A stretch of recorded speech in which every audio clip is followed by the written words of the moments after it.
Mesdames et messieurs, où que vous soyez, quoi que vous fassiez, bienvenue à Avis d'experts sur Repère Média. Ici, nous croyons qu'il n'y a pas de hasard dans le savoir, seulement des chemins d'expérience. Notre monde évolue vite, parfois trop vite, les repères changent, les métiers se transforment et les vérités d'hier deviennent les questions d'aujourd'hui. Alors, pour mieux comprendre ce monde en mouvement, nous recevons ici ceux qui le façonnent. Car s'il est vrai que la connaissance est un pouvoir, le partage, lui, est une force. Et c'est cette force que nous mettons en lumière ici dans Avis d'experts. Aujourd'hui, nous recevons un consultant en communication, créateur de contenu spécialisé en marketing, stratégie de marque et intelligence artificielle. Il s'agit de monsieur Oumar Koulibaly. Oumar, bonsoir et bienvenue à Avis d'experts. Bonsoir Ishaka, c'est un plaisir d'être là. Merci beaucoup d'avoir accepté notre invitation. Alors, on va rapidement rentrer dans le vif du sujet, parler surtout d'intelligence artificielle, de personal branding, mais aussi un peu d'éthique, parce que c'est la question qui aujourd'hui revient à chaque fois. Et par ricochet, on va réchuter encore sur notre grand événement qui aura lieu ce 1er novembre au CICB, qui est le concert éducatif, et où tu auras l'occasion d'intervenir, nous parler aussi de ce domaine-là pour vraiment aider la jeunesse à comprendre. Alors Oumar, la première question c'est l'intelligence artificielle, c'est quoi concrètement? Bon, déjà, contrairement à la compréhension générale, l'intelligence artificielle en tant que telle, c'est pas un robot qui veut venir dominer le monde. Voilà.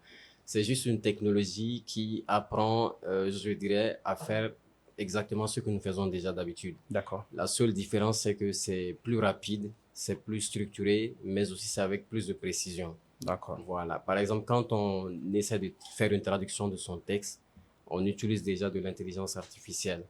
Quand on essaie d'identifier un objet sur une photo, on utilise l'intelligence artificielle. De la même manière, quand on va sur les réseaux sociaux et qu'on essaie de scroller, les recommandations que Facebook nous envoie, c'est d'une partie due grâce à l'intelligence artificielle. Voilà. Donc, c'est pas quelque chose de diabolique, c'est une technologie dans le domaine informatique, mais mieux avancée. Ok. Alors, comment est-ce que Oumar même est venu à la communication, à l'intelligence artificielle? Bon, déjà, à la base, depuis tout petit, moi, j'ai toujours été passionné par la communication.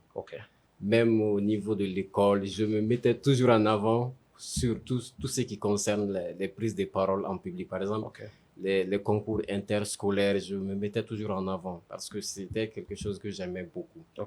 Donc, au fur et à mesure, au cours de mon parcours, donc j'ai finalement, je suis allé m'inscrire dans une université privée pour faire la communication journalisme. Donc, je peux dire que c'est une extension d'une passion que j'ai développée depuis à bas âge. Voilà, donc, toi, tu es de formation même communicant, en fait. Exactement. D'accord, ça marche. Alors, tu me renvoies un peu à ta première réponse où tu parlais du fait que on utilise couramment l'intelligence artificielle, souvent de façon consciente ou inconsciente.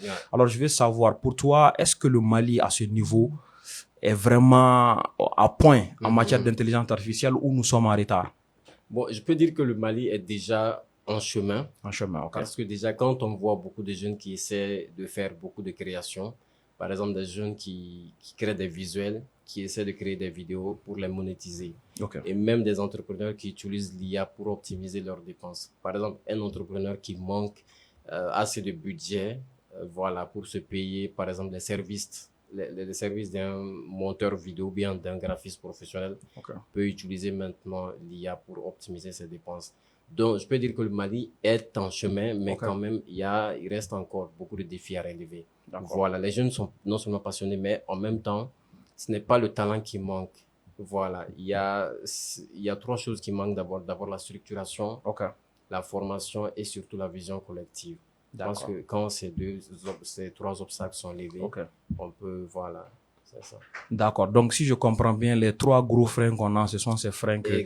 Maintenant, mais qu'est-ce que tu recommandes concrètement pour qu'on puisse lever ces barrières-là? Il faut déjà plus de formation dans le domaine. Parce que déjà, quand on ne maîtrise pas une technologie, elle devient un mystère en fait. Il faut vulgariser, expliquer davantage et communiquer surtout pour montrer que cette technologie-là, elle fait partie, voilà. C'est une nouvelle ère qui commence et il faut s'adapter pour pouvoir vraiment faire de belles choses. Alors, je pense que vous le faites déjà. Mais est-ce que vous rencontrez des difficultés par rapport à cette vulgarisation? Beaucoup de difficultés parce qu'il y a des gens qui voient ça en arnaque, en fait. OK. Voilà. Il y a beaucoup de gens qui voient ça en arnaque et beaucoup voient aussi comme si c'est en même temps quelque chose qui va dans le sens de l'amateurisme, en fait. OK. Voilà, pour dire que l'IA, c'est pas justement venu pour remplacer les humains à 100%, OK. mais aussi, voilà, mais c'est un outil plutôt, quand on l'utilise, ça peut énormément nous aider dans tout ce que nous faisons. Alors donc, voilà. Si l'IA doit nous aider, selon toi, voilà, sur quel plan de façon économique et sociale, l'IA peut être réellement utile? Déjà, sur le plan économique, ça peut énormément aider, comme l'exemple de l'entrepreneur que je viens de prendre, par exemple. Un entrepreneur qui n'a pas assez de moyens peut utiliser l'IA pour optimiser ses dépenses.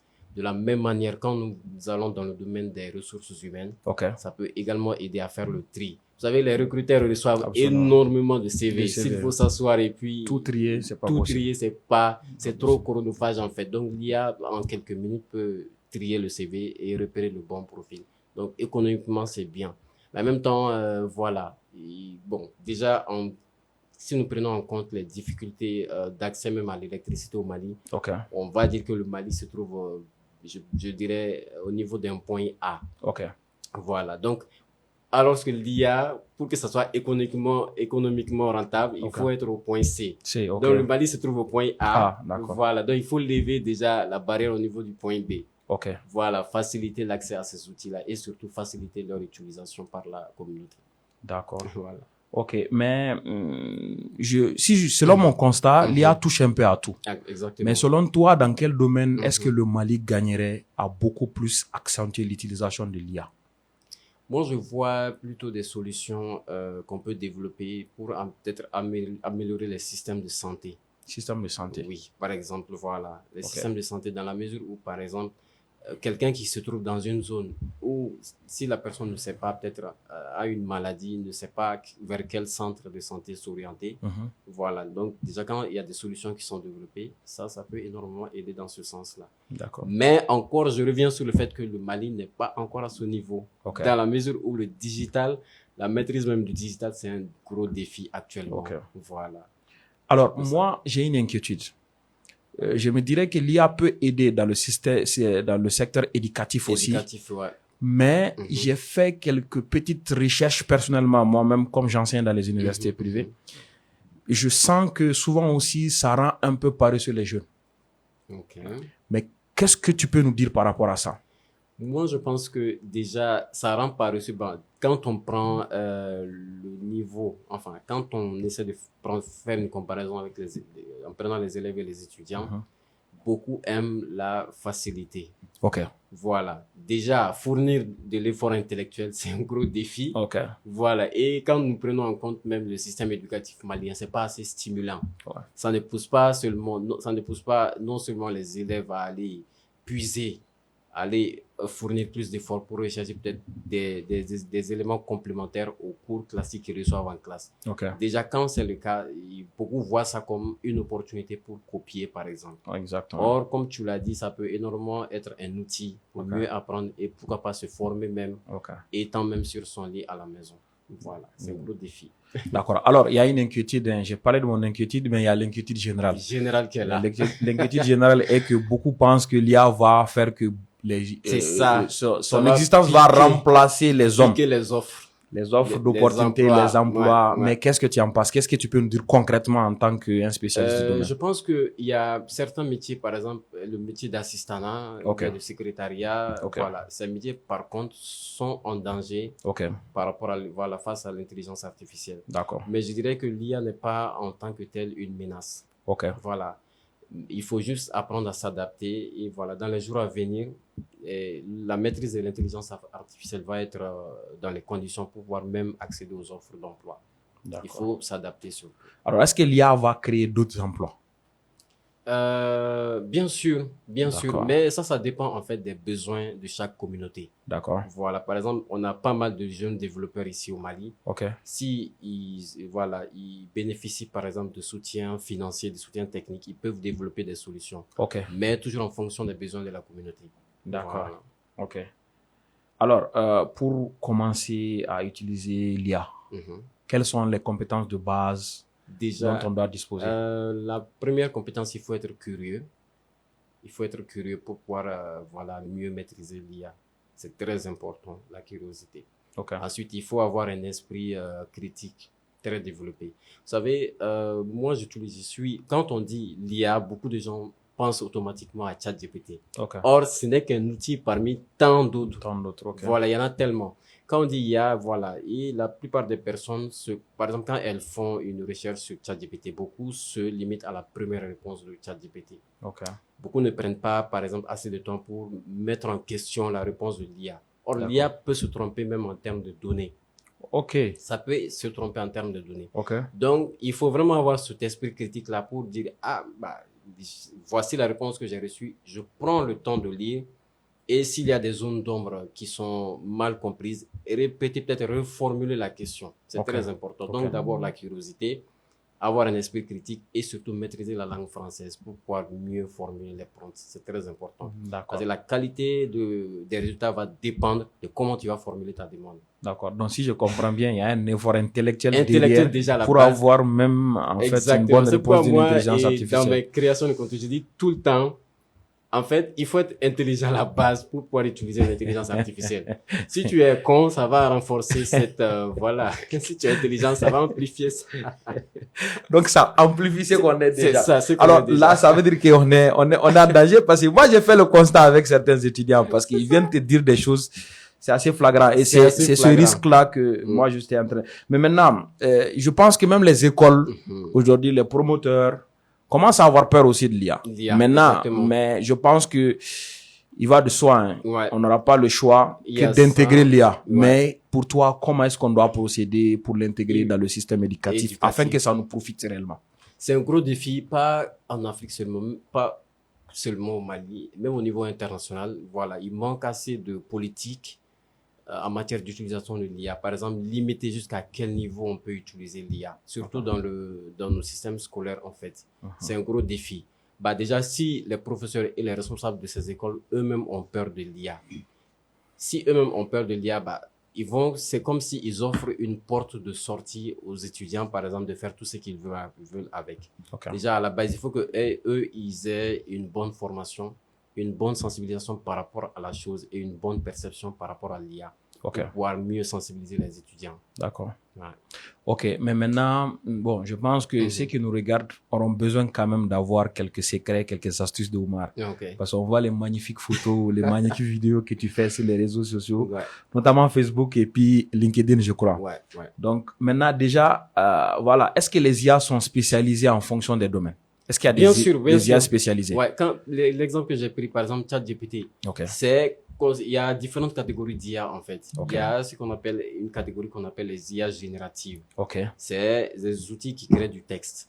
Parmi eux, on a ChatGPT, on a Gemini, on a Perplexity AI, que je recommande très fortement parce que c'est Perplexity qui permet, par exemple, d'extraire des données. Quand on veut faire une analyse de marché, consommer la version pro. Ouais, je pense que c'est ce que tu fais sur TikTok qui est en train réellement de marquer. Exactement. En fait, il y a ma touche pour dire que, en fait, c'est pas l'IA qui fait tout. Exactement. Ça vient en complémentarité de ce que je fais, connaître déjà sur la chose. En même temps, il y a d'autres outils qui permettent de créer des vidéos. Voilà. Par exemple, pour un spot vidéo, c'est pas qu'un seul outil, c'est un ensemble d'outils qu'on fait. Donc, il y a un gros sacrifice derrière. D'abord au niveau de la génération de l'image, au niveau de l'animation de l'image, et au niveau de l'ajout de la voix off, et une combinaison globale. Donc il y a tout un tas de pour certains travaux, il faut combiner plusieurs IA encore pour pouvoir avoir le résultat escompté. Exactement. Ok, mais maintenant, on va peut-être donner quelques secrets aux étudiants. 3 intelligences artificielles que tu recommandes à un étudiant. Déjà, il y a ChatGPT qui est déjà, je peux dire, la mère de toutes les intelligences artificielles. Voilà, parce que c'est sur ça qu'on va puiser toutes les idées. même pour bien formuler les différents scripts pour un spot publicitaire, on va puiser la première idée sur ChatGPT. Ensuite, le deuxième, c'est Perplexity AI. Et le troisième, ça peut être Gemini. C'est l'IA associée à Google, qui permet aussi de faire pas mal de choses. D'accord, ça marche. Ça, merci. Ça peut être Merci bien. On va essayer aussi de parler d'autres choses que d'intelligence artificielle. Et je pense qu'on va donner rendez-vous aux gens le 1er novembre pour avoir beaucoup plus d'astuces et de secrets sur tout ce qui est intelligence artificielle. Absolument. Mais on va parler aussi d'un autre domaine, notamment la communication et le branding. Maintenant, dis-nous, c'est quoi la communication? C'est quoi le branding? Est-ce la même chose ou est-ce qu'il y a une différence entre les deux? Bon, déjà, il y a une différence. La communication, c'est par exemple le fait d'émettre une information. Voilà, le fait qu'une information quitte d'un point A vers un point B. D'accord. C'est comme un moyen de transport pour un objet. Par exemple, je veux transporter ce verre, par exemple, d'un point A vers un point B. Donc, l'outil, le moyen, ça, c'est la communication. D'accord. Or, le branding, ça, c'est la marque, en fait. Par exemple, on a pas mal de marques. On a iPhone, on a Tecno, voilà, c'est des marques. De la même manière, on a chez les humains aussi la marque personnelle. D'accord. Voilà. C'est la manière dont on est perçu par le monde extérieur, en fait. L'étiquette que les gens ont de nous en tant que personne, en tant que identité personnelle. Alors, pourquoi c'est important de travailler sur ce personal branding-là? C'est très important.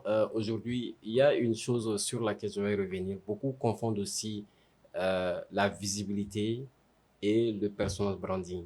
On peut avoir une très grande visibilité et être voilà, la personne la plus hypocrite, en fait. Voilà. Déjà, c'est important aujourd'hui parce que déjà, quand on parle d'un projet, beaucoup vont se dire, même quand on dit le nom d'une entreprise, beaucoup vont se demander, mais, et pourtant, ouais, j'ai vu le travail d'une telle entreprise, quand c'est un événement, eh bien, c'est qui la tête derrière cet événement? Les gens sont curieux de savoir qui est derrière un projet. Donc, si à la base, la personne n'a pas une très bonne perception au niveau du public, ça va jouer sur son activité. Absolument. De la même manière, si la personne a une très bonne perception, les gens lui font confiance, ça va aussi jouer en sa faveur pour tout ce qui concerne ses activités. Donc aujourd'hui, c'est important d'avoir une très bonne image sur les réseaux sociaux. Et le personal branding, c'est pas seulement, par exemple, le fait de se prendre en photo, de se balader dans les endroits chics de Bamako. Voilà, se snapper puis publier, c'est au-delà de ça. C'est se positionner d'abord sur un domaine précis. On construit un fort personal branding avec un domaine de compétences bien défini. C'est cette casquette, c'est à travers cette casquette-là que les gens vont t'identifier. Par exemple, quelqu'un qui a 1000 compétences, ça va être très difficile pour cette personne de bâtir un bon personal branding. Ça, j'avais dit ça, mais voilà, beaucoup de gens n'ont pas compris. Ça, c'est différent du fait d'être polyvalent. Il y a un domaine pour lequel on veut être reconnu comme étant une référence, comme étant un expert. Donc, il faut se positionner sur ce angle-là. Voilà. Mais ça ne veut pas dire de laisser les autres compétences qu'on peut développer, bien sûr. Mais il faut une étiquette professionnelle pour que les gens t'identifient à ça. Par exemple, quand on parle de marketing, de communication, il faut que les gens associent ton nom à ça. Quand on parle de formation, il faut qu'on associe les noms de Isiaka à ça. C'est ça le personal branding. C'est ça l'objectif visé. D'accord, je comprends. Maintenant, on est à l'ère du digital et de l'intelligence artificielle. Comment est-ce que le digital et l'IA peuvent contribuer à la construction de cette marque personnelle? Déjà, l'IA peut énormément contribuer en nous aidant à formuler notre message. Le message qu'on veut véhiculer au monde entier. Par exemple, je suis bon en montage vidéo. Comment je me fais un personal branding fort? Je vais utiliser ChatGPT. Je vais lui donner ma compétence. Ou bien si j'ai 3 ou 5 compétences, voici mes compétences. Je veux faire du personal branding. Quels sont, par exemple, les astuces, quels sont les moyens de communication, les messages que je dois véhiculer en tant que personne. Et là, ChatGPT peut t'aider à formuler ton message. Ça peut énormément aider. Et le digital, de façon globale, ça peut énormément aider aussi dans la mesure où on peut se faire voir par des milliers de personnes sans, par exemple, payer un centime. Voilà. Par exemple, tu n'es pas obligé de payer 200 000 francs CFA avant, comme on a l'habitude de le faire avec les sports. Voilà. À partir d'un simple téléphone et d'une connexion Internet, on peut être suivi par beaucoup de gens. Absolument. Voilà. Donc, ça peut énormément aider à projeter encore, à nous donner plus de visibilité. Alors, faut-il se soucier quand on a moins d'abonnés? Parce que je vois beaucoup de jeunes s'inquiéter. Je communique, je n'ai pas d'abonnés. Comment on fait? Quel est le secret que tu peux donner aux jeunes? Le secret que moi-même j'ai développé, c'est la discipline. Discipline. Il n'y a pas de réussite sans discipline. Maintenant, tu peux définir la discipline selon toi. La discipline, en fait, c'est de continuer, en fait, malgré les tempêtes. OK. Au début, tu as 0 abonné. OK. Tu crées ton compte, tu communiques une publication. Soit-même, c'est toi-même ton propre fan. Tu publies, tu likes. Tu likes. Mais si tu likes pas, qui va liker? Il faut montrer l'exemple. Voilà. Au début, c'est toi-même ton propre fan. Il faut, voilà. En fait, comme on dit, les petites victoires là, il faut les célébrer. Il faut les célébrer, absolument. Voilà. Tu fais ton post, tu es content. Ouais. Il faut liker. Ouais, en fait, c'est positif intérieurement et c'est positif sur le plan psychologique. Voilà. Et en même temps, continue toujours. Et puis, se fixer des objectifs. Okay. Par exemple, se lever un beau matin, bon, je vais devenir une référence dans mon domaine. Okay. Et au bout de 1 mois, tu vois que tu as moins d'abonnés, tu te décourages. Non, c'est pas ça. Quand tu as un objectif en tête, il faut non seulement créer du contenu, mais en même temps, ce que la plupart des gens oublient, c'est l'aspect réseautage, en fait. OK. Par exemple, je suis créateur de contenu dans le domaine du marketing et de la communication. Okay.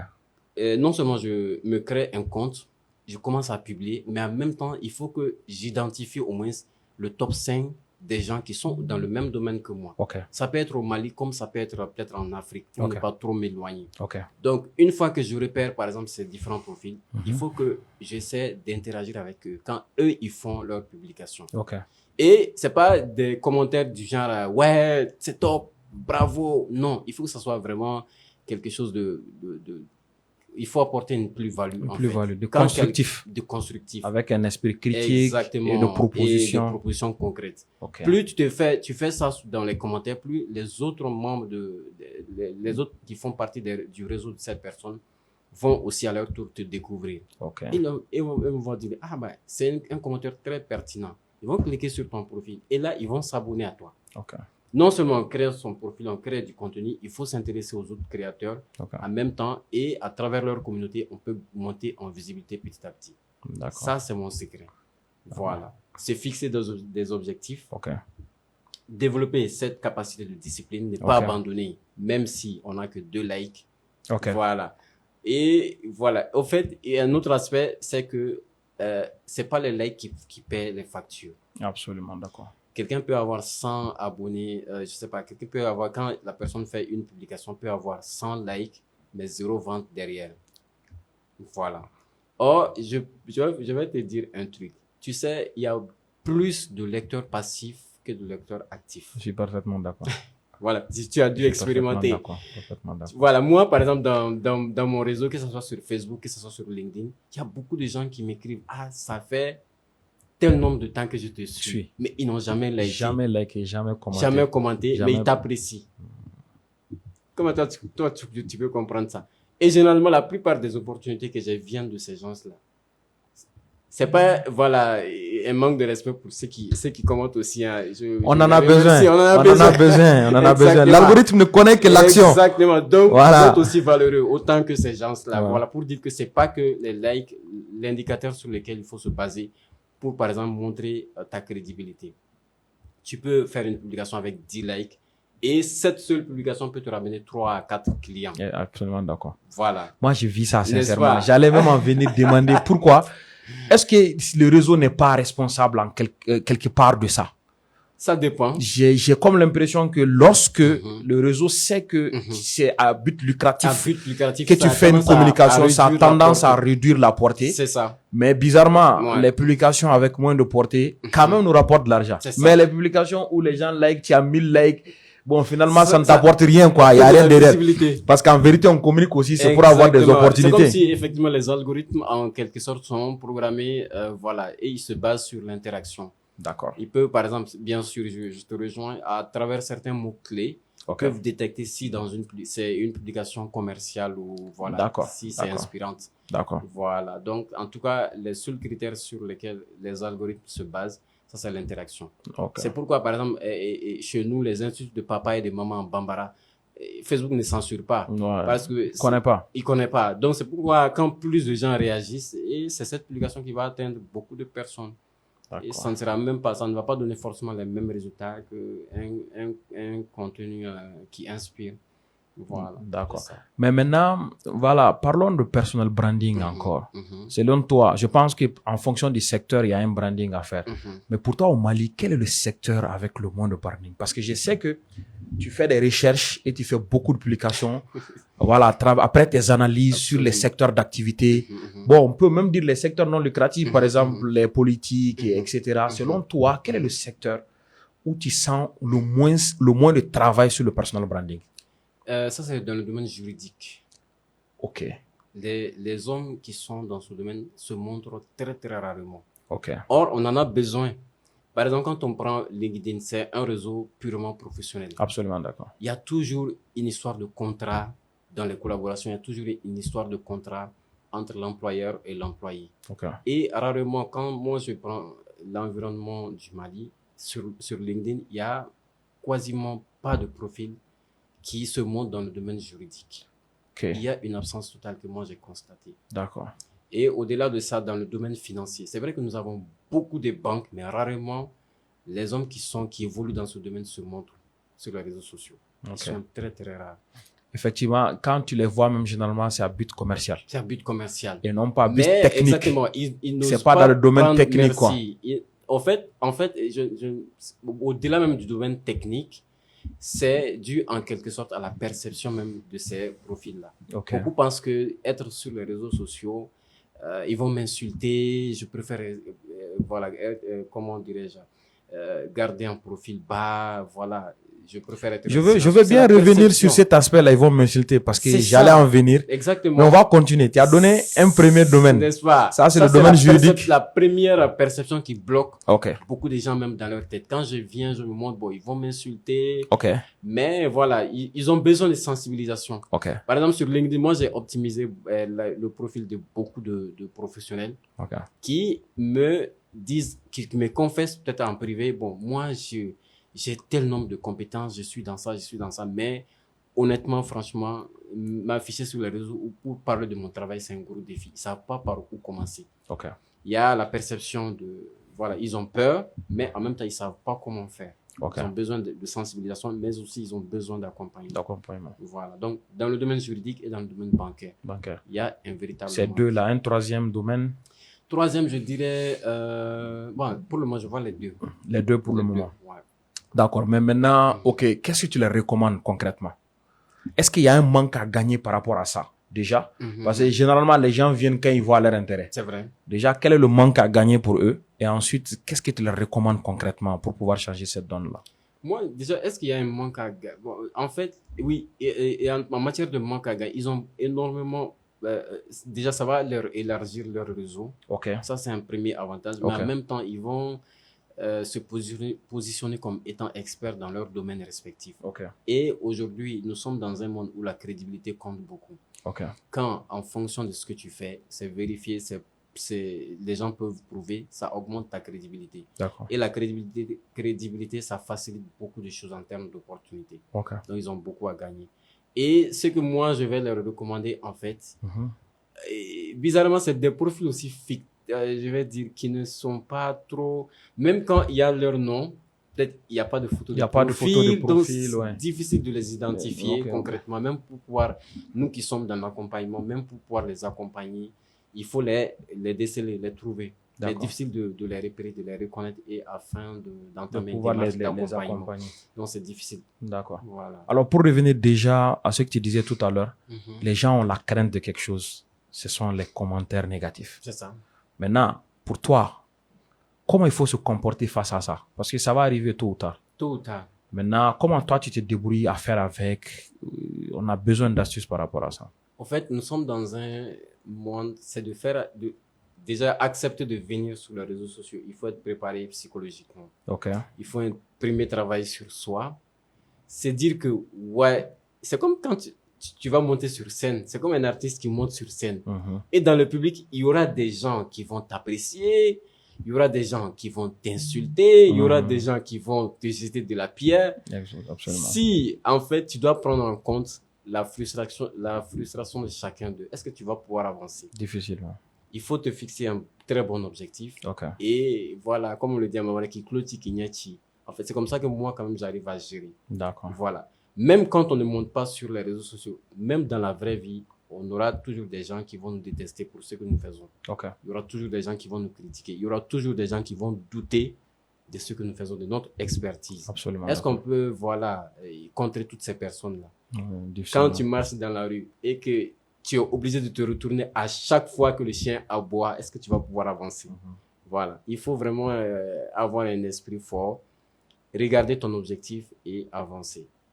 Et au niveau des commentaires, il y a, sur chaque réseau, il y a un paramétrage qu'on appelle le filtrage de commentaires. Okay. Voilà. Si tu penses que en termes de commentaires, il y a certains mots que tu peux filtrer. Okay. Donc, dès qu'un internaute vient, automatiquement, ça bloque. Okay. Au-delà de ça, voilà, il faut vraiment être positif dans sa tête et avancer quelle que soit la tempête. D'accord, ça marche. Alors, mais il y a une autre inquiétude par rapport aux réseaux sociaux que moi j'ai et je pense que toute la population a, surtout les parents. C'est l'addiction aux réseaux sociaux. Ouais. Maintenant, qu'est-ce que tu peux nous donner en conseil par rapport à ça? Ça c'est une question critique, en même temps délicate pour quelqu'un qui a pour habitude de travailler sur les réseaux. Si tu dis comment se défaire de ça, non, pas totalement se défaire, mais ne pas être permanemment dépendant. Effectivement, il y a, en tout cas, comme tu l'as dit, c'est une addiction. Et je pense que la plupart des appareils sont dotés d'un paramétrage aussi qui limite, par exemple, le temps de connexion. Okay. Voilà, déjà en tant que chef de famille, peut-être c'est de se fixer des objectifs à court terme.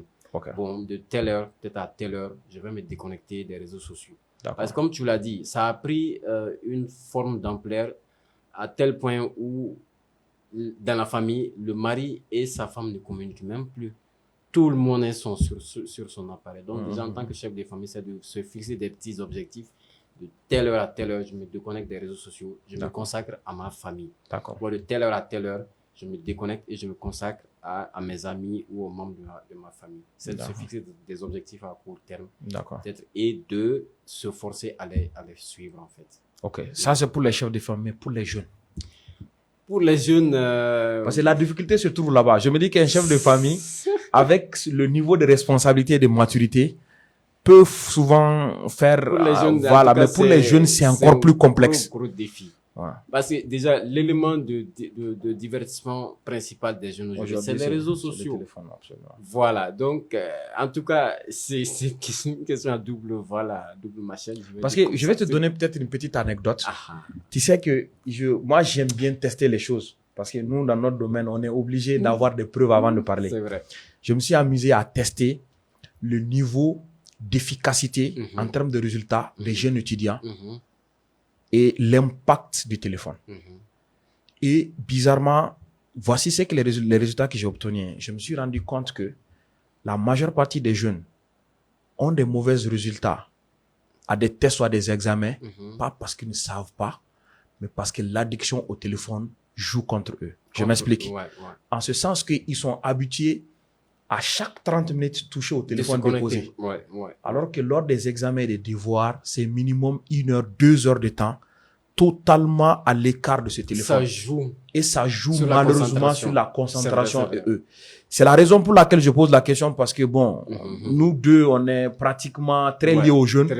Et le rôle qu'on veut jouer aujourd'hui, sincèrement, c'est d'apporter un plus à cette jeunesse-là. C'est pour cela que j'essaie un peu d'insister sur cette question-là. Comment est-ce qu'on peut faire pour les aider? Parce que aujourd'hui, il faut le reconnaître que le téléphone est quasi indispensable. Ne serait-ce que pour la sécurité, ton enfant part quelque part. Sans téléphone, c'est difficile de s'assurer que mon enfant va bien et entre de bonnes mains. Donc, comment se débrouiller? Si tu as une petite astuce pour nous, on va essayer d'avancer sur cette question. Moi, le seul outil, peut-être la seule arme que j'ai, ça c'est la sensibilisation surtout. D'accord. On peut pas, par exemple, contraindre même les jeunes. On n'est plus à l'époque de la barbarie où il faut confisquer le téléphone. C'est pas une solution. Il faut plus de sensibilisation et encore sensibiliser. D'accord. C'est la seule arme que moi j'ai. D'accord. Donc, je pense qu'on va continuer à sensibiliser. Voilà, on va éviter les autres gars. Ceux qui seront malins peut-être vont décider de s'appliquer. De s'appliquer. Voilà, donc c'est pas aussi évident que tout le monde nous suive. Exactement. C'est un peu ça. Il y aura toujours des réticents. D'accord. Ça, c'est la loi même de la nature. D'accord. Alors, on va parler encore d'erreurs. Quelques erreurs que tu vois fréquemment en termes de personal branding dans notre environnement. Il y en a beaucoup ici. Il y en a beaucoup. C'est de mentir. Beaucoup de gens mentent, en fait. Tu vois comment on dit?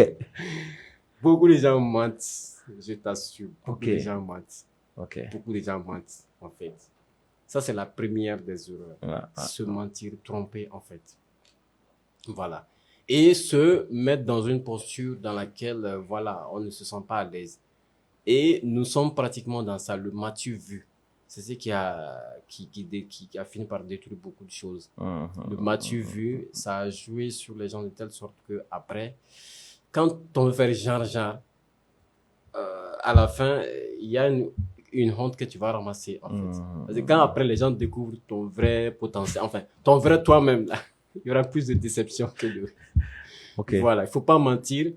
Surtout au niveau des jeunes, voilà, il faut pas mentir au niveau des compétences. Voilà. Quand on se crée sur les réseaux sociaux, il faut se positionner. Une autre erreur, c'est par exemple de vouloir partager tout et n'importe quoi sur ces réseaux sociaux. D'accord. Je le dis, je l'avais dit et je ne vais jamais me fatiguer de le rappeler. Tout ce que nous publions sur les réseaux sociaux, ça peut un jour ou l'autre nous attraper. Absolument d'accord. Absolument. Même si on supprime, peut-être au moment où toi tu fais ta publication, quelqu'un a capturé. Ou bien au moment où tu faisais ton commentaire pour dénigrer telle ou telle organisation, telle ou telle personne, quelqu'un a capturé. Tu me renvoies à quelque chose ici. Les gens me disent permanemment pourquoi ils ne me voient jamais critiquer l'État, les trucs sur les réseaux. Et voici la réponse. Je ne sais pas si tu peux revoir ma réponse pour moi, comme tu es un spécialiste du domaine. Je l'ai dit que, attention, moi j'ai eu la chance de faire une formation sous-régionale. Et dans mon réseau, en fait, lors de ma formation, j'ai compris qu'arrivé à un certain niveau, on ne représente plus sa petite personne. On représente toute sa nation. Alors je me suis donné une ligne directrice qui fait que tout ce qui ne valorise pas l'image de mon pays, j'évite de communiquer dessus. Mais tout ce qui valorise l'image de mon pays ou de ma personne, ça c'est à gogo. Je peux même déborder de mon domaine et communiquer sur ça. Donc, je ne sais pas ce que toi tu en penses. Et c'est la bonne démarche en fait. C'est la bonne démarche. En fait, quand on atteint un certain niveau, on ne peut plus se permettre certains comportements. Voilà, tels que dans les commentaires négatifs. Moi, personnellement, par exemple, quand il y a des publications qui font rire, par exemple, peut-être des gens qui essaient de publier leur programme de temps en temps, il y a des gens, pour rigoler, viennent me taguer en commentaire. Moi, je ne like pas, je ne commente pas. Parce que le moment où je vais décider de commenter ou de liker, ça peut être retenu contre moi. Absolument. Comme si je soutiens ce que la personne dit dans le commentaire. Voilà. Donc, il faut vraiment faire attention à tout ce que nous publions sur les réseaux sociaux et faire attention à tout ce que nous partageons sur les réseaux sociaux. D'un jour ou l'autre, ça peut nous rattraper. Et à la place, il faut toujours, publier des contenus qui vont dans le bon sens. C'est vrai que tu n'es pas là comme enseignant. Tout le monde peut se divertir. Absolument. Mais ma liberté s'arrête là où commence celle des autres. Il faut faire attention. Il ne faut pas que dans ton divertissement aussi, tu essaies de dénigrer telle ou telle organisation ou telle ou telle personnalité. Un jour, la roue tourne, comme on peut le dire, comme ça. Il se pourrait que peut-être le commentaire négatif que toi, tu as fait sur une telle personnalité, toi, tu peux te retrouver dans une situation où, si ce n'est pas cette personne-là, tu ne pourras vraiment rien faire. C'est vrai. La roue tourne. Donc, il faut déjà identifier ses compétences, se positionner en tant que compétent dans ce domaine et publier du contenu qui va uniquement dans ce sens. Tu peux te divertir, mais ne pas trop aller dans tous les sens. D'accord. Ça marche. Alors, je pense que on parle de souveraineté actuellement. Et le numérique aussi a besoin d'une souveraineté. Maintenant, moi, j'ai une petite inquiétude. Aujourd'hui, de 1, les intelligences artificielles, nous n'avons pas les sources. 2, les réseaux sociaux, nous n'avons pas les sources parce que nous n'avons pas de réseau ici chez nous. Maintenant, selon toi, quel risque déjà? Il y a énormément de risques. Il y a énormément de risques parce que tout récemment, il y a ChatGPT, il y a le patron de ChatGPT qui a fait une nouvelle mise à jour qui, maintenant, cette fois-ci, permet de générer des contenus érotiques, en fait. Imagine déjà le danger. Avec les images des gens. Combien d'entre nous avons déjà uploadé nos images pour faire des visuels. Et là, on se demande, vu qu'il n'y a pas assez de politique, même s'il y en a, c'est caché aux Africains. là où nos images vont, personne ne sait. Comment, dans quel contexte ça va être utilisé, personne ne sait. Et pour une première installation, il y a la politique d'utilisation qui est là.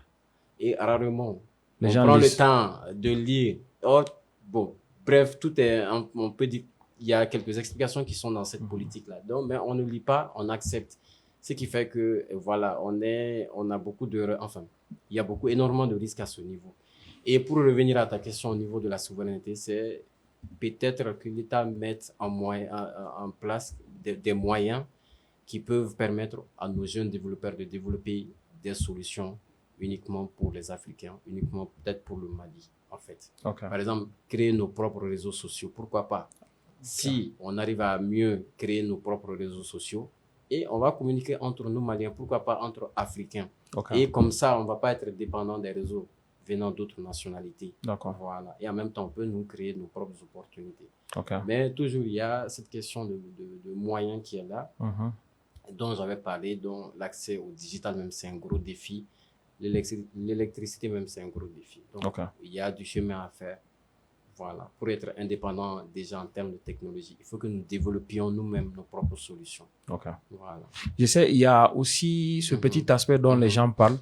Il y a la différence entre l'expertise d'utilisation et l'expertise de conception. Tu peux nous en parler parce que beaucoup de gens, moi j'ai l'habitude de dire aux gens que, par exemple dans mon domaine, qui est un peu l'expertise comptable, j'ai eu la chance de travailler sur des dossiers où on a utilisé des outils tels que le logiciel. Nous n'étions pas à la conception, mais nous étions des tech experts dans tout ce qui est exploitation de ces outils-là. Je pense que c'est cette explication que je donne aux gens par rapport aux IA et autres. Mais maintenant, est-ce que tu peux nous donner des détails vu que c'est pas forcément moi mon domaine? Bon, déjà, on peut être expert dans l'utilisation d'un outil. C'est-à-dire, on a déjà pris en main comment un outil fonctionne. Mais la limite avec ça, c'est qu'on ne sait pas, par exemple, quand on veut, il y a des zones d'ombre, peut-être des zones d'amélioration. Nous, on n'a pas la main pour pouvoir apporter ces améliorations-là. Donc, c'est ça la différence. Or, déjà, expert en termes de conception, c'est quelqu'un déjà qui a la clé. C'est comme les développeurs, en fait. C'est eux qui font des codes et tout d'un site web. Donc, eux ont la possibilité d'apporter du changement par rapport à la structure même du site web. Contrairement à celui qui ne fait que utiliser ce site-là pour montrer peut-être des tutos, voilà. Mais déjà, c'est vous aussi qui proposez normalement les modifications parce que c'est vous qui voyez les lacunes, les limites. Exactement. Ils sont et vous essayez. En fait. Ils sont complémentaires. Je sais pas si tu as remarqué, même dans les applications mobiles que nous utilisons, à chaque fois, ils essaient d'améliorer, de faire des mises à jour. Voilà. Ils envoient même des questions pour faire un sondage. Voilà. Tout ça, c'est dans le but d'améliorer, de corriger les failles. Voilà. Facebook, en 2004, n'est pas la même chose qu'aujourd'hui. Ça a évolué. Il y a eu une série de mises à jour jusqu'à maintenant. Maintenant, revenons à nos langues. Quel est l'impact de nos langues par rapport à tout ce qui est réseaux sociaux d'abord? L'impact, donc, oui, déjà en termes de réseaux sociaux, les réseaux sociaux peuvent énormément contribuer à mieux développer la culture. Par exemple, de façon globale, quand nous prenons le digital, ça peut énormément aider à développer, à faire connaître notre culture. C'est pas si, voilà. Avant, il y avait les comptes qui se faisaient. Actuellement, c'est en voie de disparition. Voilà. Rarement, tu vois les jeunes réunis peut-être avec leur grand-mère faire des comptes. Or, tous ces comptes-là déjà avaient pour but d'inculquer une certaine valeur aux enfants. Voilà. Il y a cet aspect. Donc, le digital peut énormément aider, contribuer à vulgariser cet aspect de notre culture-là et à la faire connaître au monde entier. D'accord. Maintenant, deux dernières questions parce qu'on arrive presque à terme. La première question, c'est déjà, voilà, qu'est-ce que tu promets aux gens pour le 1er novembre? Les gens me posent des questions. Quand les gens ont vu la tête de Oumar en affiche, ils disent que, on avait besoin de ça. Donc, déjà, quel message tu peux leur donner pour les inviter à être avec Déjà, comme on le dit, je ne vais pas tout dire ici, je ne vais pas tout dévoiler. Il faut venir voir, voilà, tout ce que Oumar va vous partager en termes d'astuces, en termes de secrets. Okay. Et pourquoi pas, comment moi-même je fais dans ma création de contenu, comment j'utilise l'IA pour renforcer surtout voilà, mon personal branding sur les réseaux sociaux. Ok. Voilà. D'accord. Ça promet quand même. Ok. Et dernier message à la jeunesse en termes de ceux qui te suivent, qui aspirent à être comme toi. Parce que comme je l'ai dit, à partir d'un moment où on réalise un minimum d'exploits, on devient souvent une référence, une source d'inspiration pour d'autres. Et j'ai l'habitude de dire aux gens même que souvent on est condamné à ne pas abandonner. Parce que limite, ce n'est plus pour nous qu'on travaille. Parce que arrivé à un certain niveau, le fait d'abandonner serait une preuve pour beaucoup de gens qu'on risque de détruire à notre insu. C'est clair. Donc, quel message tu as à la jeunesse qui te suit, aux jeunes que tu inspires aujourd'hui sur les réseaux sociaux? C'est déjà d'être persévérant. La persévérance, ça paie énormément. Voilà. Okay. On ne peut pas se lever. Ah, je veux ressembler à telle personne. Voilà. On ne devient pas telle personne du jour au lendemain. Il faut, voilà, déjà se fixer des objectifs qu'on peut atteindre et se donner les moyens d'atteindre ces objectifs-là. Être persévérant, dire que le succès, c'est pas du tic au tac. Moi, personnellement, j'ai galéré avant d'atteindre ce niveau. J'ai pas encore réussi entre griffes pour ne pas, voilà, trop me vanter. Voilà, il y a beaucoup de chemins par lesquels je suis passé, beaucoup de difficultés que j'ai pu surmonter. Voilà. Pour dire que je suis pas né avec une cuillère en or dans la bouche. Je viens d'une famille modeste et j'ai accepté, voilà, de suivre le process pour vraiment pouvoir réaliser le profil d'Oumar que vous avez aujourd'hui. C'est la persévérance. Alors, Oumar, je vais peut-être rajouter une dernière question. J'ai la chance d'être souvent en contact avec nos autorités et ils nous suivent en fait. Ils savent que nous essayons de contribuer d'une manière ou d'une autre à la construction du pays. Et ils prennent en considération souvent ce que nous publions, même si ils ne passent pas forcément par où, ils ne le disent pas. C'est vrai. Est-ce que tu as un message par rapport à ton domaine, notamment le digital et l'intelligence artificielle? Tu as un message pour les décideurs? Parce que je sais, comme j'ai l'habitude de le dire, c'est vrai, on travaille sur la population, mais souvent aussi, on a besoin aussi des autorités. Moi, déjà, il faut que les autorités croient en sa jeunesse. Voilà, on a plein de jeunes potentiels. On a plein de jeunes qui sont compétents.